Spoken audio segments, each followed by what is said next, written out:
Alors aujourd'hui on va faire une petite recette ensemble, une petite recette avec des restes de pain. Alors, je vais vous montrer, c'est une baguette que j'ai coupée en tout petits morceaux. Bon là je vous dis honnêtement, ce n'est pas des restes parce qu'en ce moment on mange pas trop de pain. Nous on prend le pain, on congèle par morceaux et voilà, on mange peut-être une demi-baguette par jour et encore je crois que c'est tous les 2-3 jours. Voilà, comme on mange à côté plusieurs choses, on évite de manger du fromage, du pain, enfin tout ce qui... Voilà. Donc, voilà. Donc là, c'est une baguette que l'on avait achetée exprès, que j'ai laissé durcir. Mais à l'époque, quand mes enfants étaient petits, ben voilà, qu'on travaillait, on avait des restes de pain et je les gardais, je ne jetais rien. Donc c'est la quantité d'une baguette. Ensuite, il vous faut 3 œufs que j'ai préparé, que nous allons, que je vais plutôt, voilà, des petits restes de gâteaux. Alors, c'est des petits gâteaux à la cannelle, voilà, il m'en restait un petit peu, je les ai mis en morceaux. Il me restait des raisins secs, voilà, parce que mon mari a fait un couscous hier, enfin avant-hier, et il nous reste des raisins, voilà, parce que moi j'aime bien le mélange salé sucré. Il me restait une pomme que j'ai coupée en tout petits morceaux. Voilà, donc là je vais rajouter de la cannelle parce que les gâteaux, il n'y en a pas beaucoup, ça ne suffira pas. Je vais mettre un petit peu de pralin pour mettre, voilà, un petit peu de goût, voilà, pour rajouter un petit quelque chose.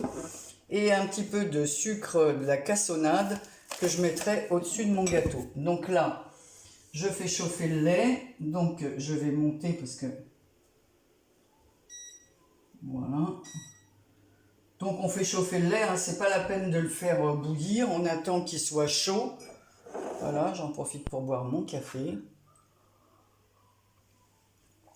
Et on va mélanger notre lait avec le pain. Alors j'ai mis aussi, j'ai oublié, 200 g de sucre en poudre. Voilà, bon j'ai pas sorti ma balance comme j'avais que ça à peser. Voilà, j'ai mis avec mon verre doseur. Vous allez voir. Ensuite, j'ai déjà préparé mon plat. Je l'ai beurré et fariné. Voilà, vous allez voir, c'est simple à faire. En fait, on y met tous les restes de ce qu'on peut avoir. Voilà, c'est un pudding au pain. Voilà, donc pour l'instant là, je vais battre mes œufs.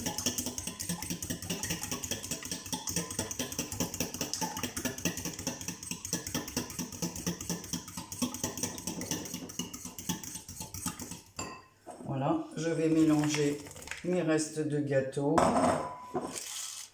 mes petits raisins. Bon, c'est des bons raisins, hein, parce que j'avais acheté des raisins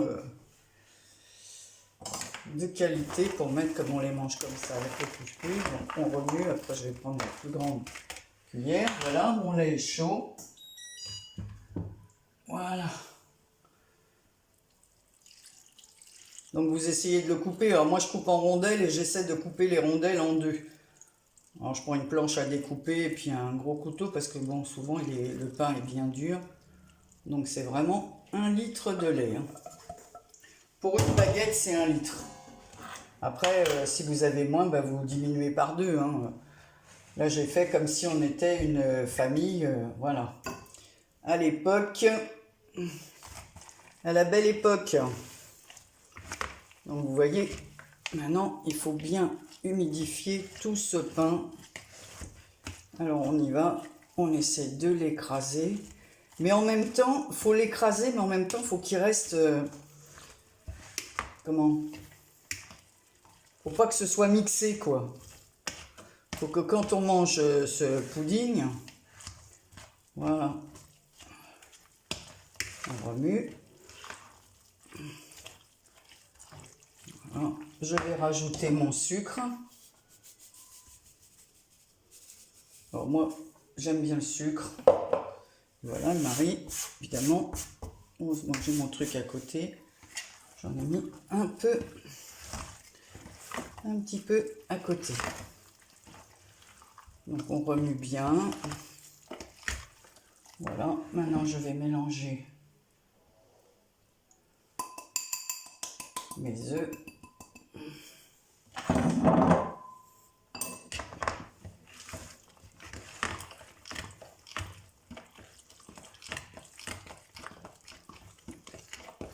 Voilà. On mélange bien tout. On peut rajouter franchement ce qu'on veut. Alors si on voit que c'est un petit peu mou comme ça, alors je vais vous donner une petite astuce. Là je vais mélanger mes pommes. Moi je sais que je le fais souvent. Alors soit j'ai des restes de céréales quand mes enfants étaient à la maison, parce que mon mari mange des céréales, mais il mange des céréales aux 4 noix, donc j'évite. C'était surtout quand j'avais des cornflakes ou des trucs comme ça.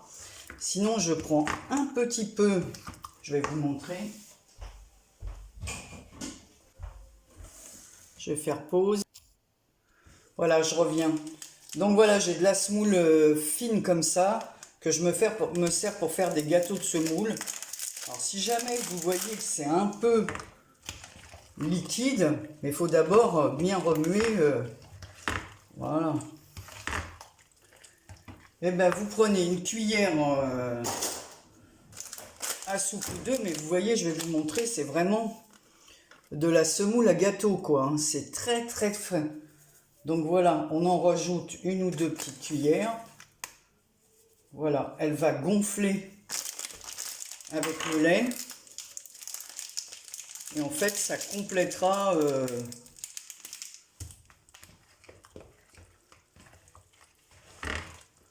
Donc on remue bien. On remue bien. Alors, je vais mettre une petite cuillère à café de cannelle, pas tout à fait. Ah, vraiment, c'est pas la bonne cuillère. Il me faut des petites cuillères. Eh ben non, celle-là non plus, elle passe pas. Voilà ma petite cuillère. Voilà, vous mettez ça, hein, c'est pas... Puis après, ça c'est pareil, hein, c'est chacun les goûts. Chacun ses goûts. Hein. Il y en a qui n'aiment pas la cannelle. Bon, moi j'aime bien. Ça parfume. On peut mettre des pépites de chocolat pour ceux qui veulent. Donc voilà. Et on continue à bien remuer, à bien mélanger. Donc du coup, j'avais sorti du pralin, mais je vais juste en mettre un peu dessus pour lui donner un peu de croquant au lieu de la cassonade.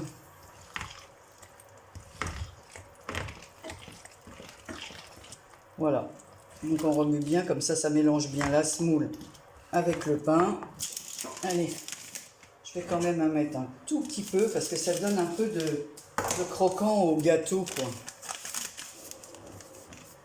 Voilà. Mais si on n'en a pas, c'est pas bien grave, hein, mais quand vous le mâcherez, ben, ça aura un petit peu de croquant.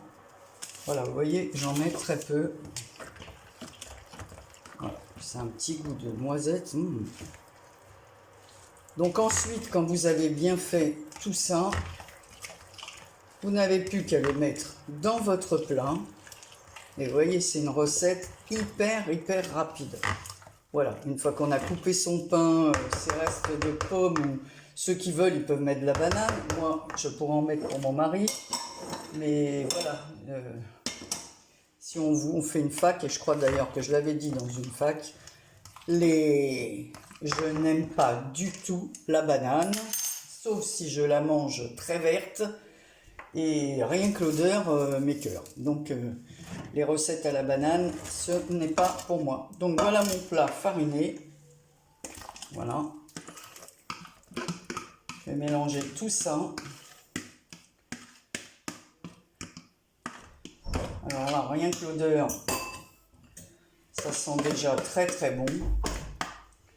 Voilà. On fait comme ça. On étale bien. Alors du coup, je ne vais pas rajouter de cassonade dessus parce que j'ai mis du pralin, des pommes, des raisins. Et après, j'ai peur que ce soit un peu trop sucré. Ce ne serait pas bon pour mon diabète. Donc voilà ce que donne ce pudding de pain. Alors je ne sais pas si vous le voyez, je pense mon téléphone. Voilà, vous voyez, on voit bien les morceaux de pommes, les raisins, tout ça. Je vais mettre mon four, enfin il est déjà mis, mais bon, moi c'est un four à chaleur tournante, j'ai pas forcément besoin de préchauffage. Donc on met 45 minutes à 180 degrés. Donc vous voyez, il n'a pas fallu de grand chose. Avec des restes, on peut faire un bon gâteau. Donc après, il faut le laisser reposer. Donc je reviendrai vers vous une fois qu'il sera démoulé et présentable dans un plat et je vous montrerai ce que ça donne une fois fait. Voilà, donc je vous laisse et je vais mettre cela au four. À tout à l'heure. Voilà, donc je vous montre le gâteau une fois démoulé. Alors il est encore un petit peu tiède. Voilà, donc ce que je vais faire, je vais prendre une assiette que j'ai préparée là et je vais vous couper une part. Enfin, je vais couper une part pour vous montrer ce que ça donne à l'intérieur. Alors,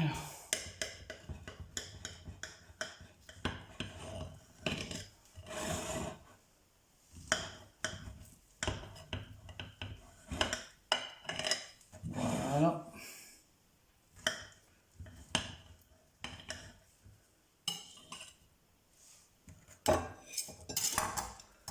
Donc voilà ce que donne l'intérieur. On voit un peu les pommes, les raisins. Et voilà. Alors, eh ben écoutez, j'espère que cette petite recette toute simple avec très peu de choses, parce que je vous dis, on peut changer, hein. Si on n'a pas de raisin, on met des pépites de chocolat, ou on n'en met pas, ou fait ce qu'on veut. On peut mettre un peu de... normalement, je mets un petit peu de rhum, mais là, j'en ai plus, hein. On a tout utilisé quand on a fait des crêpes et tout ça, donc j'ai plus de rhum. Mais nous, on aime bien avec une petite goutte de rhum, sauf quand il y a les enfants, bien sûr. Mais pour nous, on préfère, hein. Voilà, on peut mettre un peu de fleur d'oranger, on peut mettre de l'extrait de vanille. D'habitude, je mets aussi de la vanille. Tout dépend ce que je mets à l'intérieur de ce qui me reste, quoi. Voilà, bon bah écoutez, je vous souhaite un joyeux dimanche de Pâques. Je vous dis à très bientôt, je vous fais plein de gros bisous. Et puis, bon week-end de confinement. Bisous.